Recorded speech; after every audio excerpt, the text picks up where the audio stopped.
Hey, my Yipmore brothers. Back again.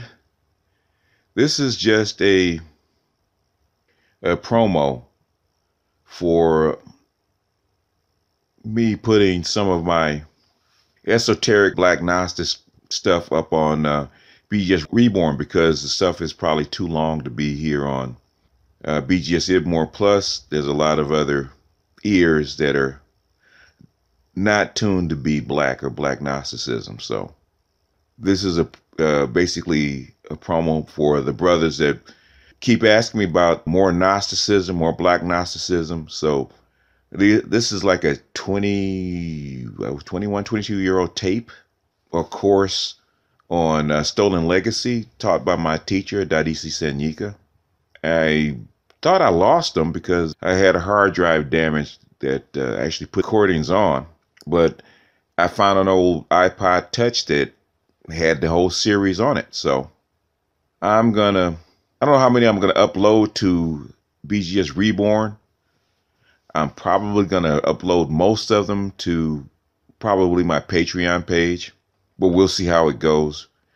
But each recording is probably like 40 some odd minutes long, and it's too long to be put on the Yipmore page. So for those that are interested, I'm sure there's not a whole lot of people that are interested, but for those that are interested, it's going to be on BGS Reborn. And I'm going to point to the first video through this promo. So I'm going to play a clip to see if you guys are interested. It's probably about, the clip I think is like 6 minutes. 6 minutes of like a 47-minute audio version.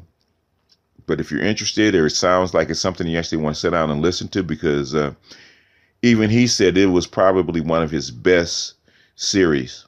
And that's the one he always points to because it has a lot in it. And this is like a year-long class.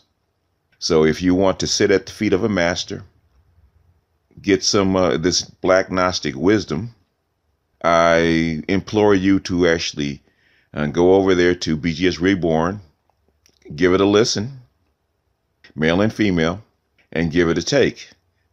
Like I said, if I get interest, if I get enough interest, I might upload the whole series. But if I don't get enough interest, then I'll upload maybe the first few, and then the rest will be on my Patreon page.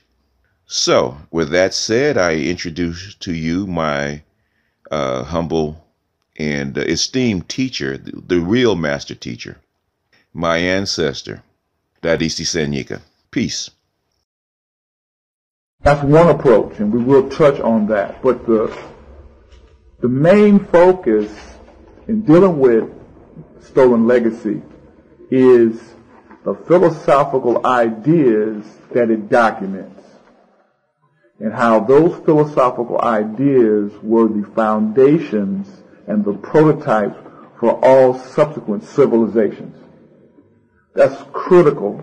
Second, he outlines the actual structure for the development of civilization being founded in the temple structure, where you have the libraries, the universities, the cultural centers, the educational centers, and also it was the center for the training of the leaders of that civilizational society, and how that was then exported as it moved out into the various other cultures around the Mediterranean and eventually all over the world through God system. And then to really get involved in terms of trying to, or addressing some of those philosophical ideas in terms of what does it really mean to understand, to apply these concepts and ideas. Otherwise, we can say, okay, we know that it's Stolen Legacy, but those that we are studying did not study and talk about a Stolen Legacy. They practice the teachings. And so the critical focus is to address and confront these ideas, and then also be able to see how those ideas are still being circulated or articulated today under various guises or images. And then you can understand two things: where it came from, but what it was related to. Sonum bonum. And so I'm going to bring in a lot of other threads, because as we touch on these concepts or ideas, I'm going to bring in a number of other supplemental information that can embellish those ideas for you. And you'll have it. Now, what you do with it, of course, that's your own choice. I can't force you to apply it or do whatever. So we will address it both exoterically, dealing with historical facts and perspective and phases of transition. You know, the end of the Kemetic African world and that transition and the moving into the development of the Western world. And then, but more significantly, we're going to address the philosophical organizational structure and the curriculum, and engage in some of the ideas that curriculum embodies. Okay. All right. With all that said and done, we're going to start off. Today is going to be an introduction, and then which we're just going to go over the introduction and the purpose of the book, and then next week we'll start off on chapters, or your assignment will be to read chapters 1 and 2. I will have roughly about 10 questions for each chapter, for each week assignment, that help pull out essential points. Because so many times in me talking with individuals who've read the book, and I ask certain questions that are critical questions in the book, and people have this glassed over look about, what are you talking about, type thing. And I'm like, but these are the keys.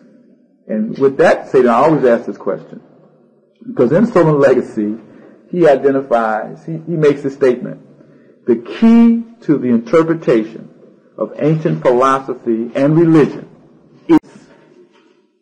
It is the only statement he makes that this is the key.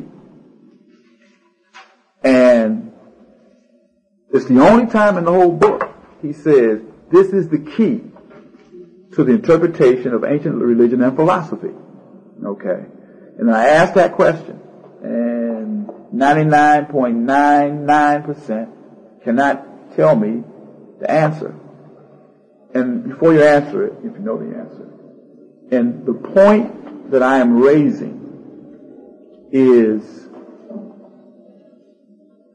deep thought, deep thinking. You can't just read the book, you have to study the book. You got to put energy into the book if you really want to understand or know what the book is really talking about. And not to skip over key words or key ideas. Because when we keep encountering certain repetitive themes in the book, these are most important. And then if we don't move to try to understand what those key ideas are, we're really missing the point. And so I'm going to focus on that. The whole concept of nous or mind, the demiurgos and the logos, these things that we're encountering all the time in the various modern day religions, but we don't have a clear understanding of what it's really talking about. And so, and essentially everything that's being talked about in the book is inside of you. All these concepts and ideas are embodied in you. And so, by understanding those concepts, it can help liberate you.